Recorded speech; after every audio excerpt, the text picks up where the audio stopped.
اس وقت پوری دنیا میں یہ خبر وائرل ہو رہی ہے کہ قطر کی عدالت نے 8 بھارتی شہریوں کو سزائے موت سنا دی ہے، مگر کیوں؟ اس ویڈیو میں ہم آپ کو یہ بتائیں گے کہ ان 8 بھارتی شہریوں نے ایسا کیا کیا تھا کہ قطر کی حکومت نے ان کو سزائے موت سنا دی ہے۔ قطر کی عدالت نے گزشتہ برس گرفتار کیے گئے بھارت کے 8 شہریوں کو سزائے موت سنا دی ہے، جس کی وجہ سے پورا بھارت تلملا اٹھا ہے۔ مقامی میڈیا نے بتایا کہ قطر کی نجی کمپنی میں ملازمت کرنے والے بھارت کے 8 شہریوں کو اگست 2022 میں جاسوسی پر گرفتار کیا گیا تھا۔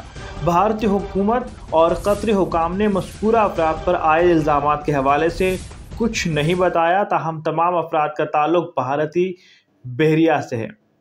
بھارتی وزارت خارجہ کے عہدیداروں نے اس سے قبل کہا تھا کہ 8 بھارتی شہریوں پر عائد کیے گئے الزامات سے متعلق حتمی طور پر کچھ نہیں کہا جا سکتا۔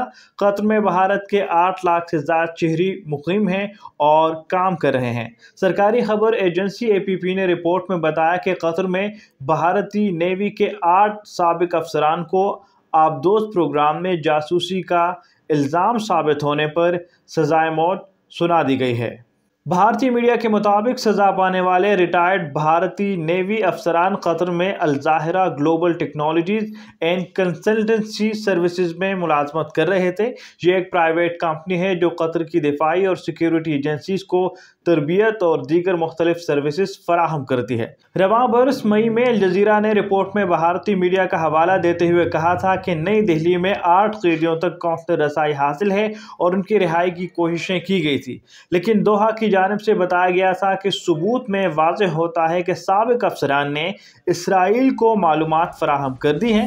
ناظرین، اس خبر کی وجہ سے قطر سمیت گلف ممالک میں انڈیا سے تعلق رکھنے والے لوگوں کو ملازمت میں پریشانی کا سامنا کرنے کے ساتھ ساتھ ان کو اعلیٰ اور حساس عہدوں سے دور رکھا جا سکتا ہے۔